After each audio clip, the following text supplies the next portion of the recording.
Having defeated Shinnok, Kenshi joined Takeda on his quest to avenge his mother Su-Chin's murder.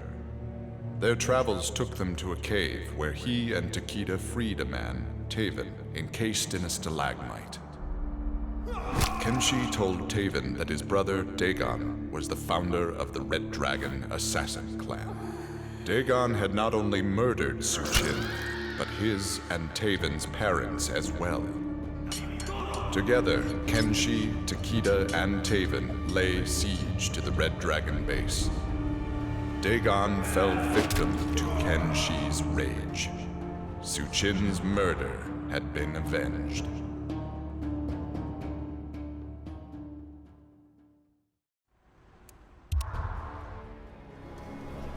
Kitana found herself walking the streets of a magnificent, shining city. This was Edenia, a realm freed from Outworld, and Kitana was its beautiful queen. This was the timeline unaltered by Raiden. Earthrealm had been destroyed by Shao Kahn, but Kitana had survived Armageddon and united the other realms to destroy him. Long-lasting peace was the result. Kitana awoke from this vision to find herself in the Nether Realm. She was not the queen of Edenia, but a revenant of hell, and she hated Raiden for it.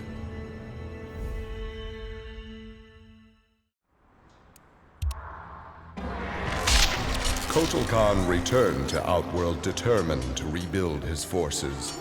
But Raiden defeated him in a surprise attack and claimed dominion over Outworld. Desperate, the Emperor called upon the Elder Gods to aid in preserving his sovereignty. They granted his request, invoking the most sacred of contests. Now, once every decade, Kotal Khan must enlist his greatest defenders to face Raiden's challengers in mortal combat.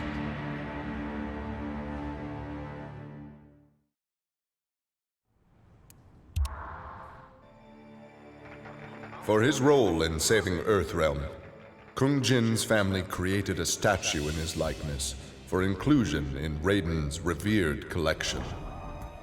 But Kung Jin's thoughts were with one no longer accepted by his family, Kung Lao. Kung Jin set out to locate his cousin and found him in the Nether Realm. Raiden believed Kung Lao's tortured soul was forever trapped without Quan Chi's magic to free him. But Kung Jin knew the Shaolin was stronger than any sorcerer's spell. He vowed to help Kung Lao fight off the evil that had remade him.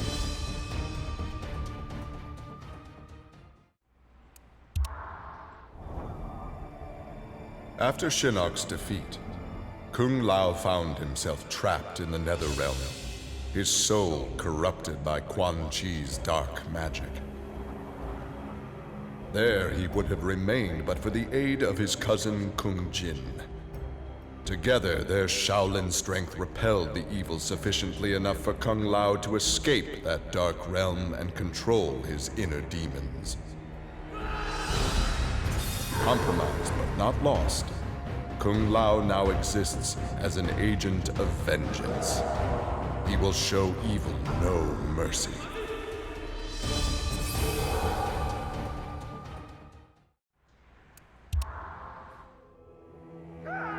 Leatherface had cut down the old man in the strange outfit.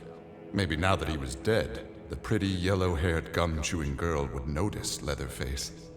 Putting on his fanciest mask, Leatherface found the army camp where the pretty girl could be found most days. He had to cut through a few guards and more than a few of her friends to get to her, but it was worth it. He pulled out the old man's face, which he'd saved for the girl as a present.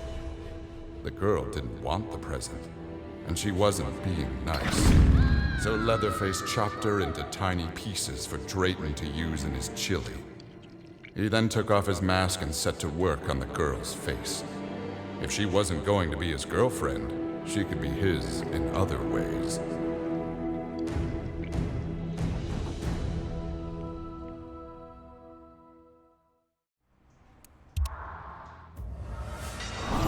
With Shinnok defeated, Liu Kang explored the Nether Realm, a world that, without Shinnok's controlling power, had descended into chaos. Liu Kang was no sorcerer or elder god, but his fighting skill was more than enough to beat Netherrealm's demons into submission. Liu Kang realized that Netherrealm was his for the taking, and that ruling appealed to him. He would assume Shinnok's throne and ponder the conquering of other realms.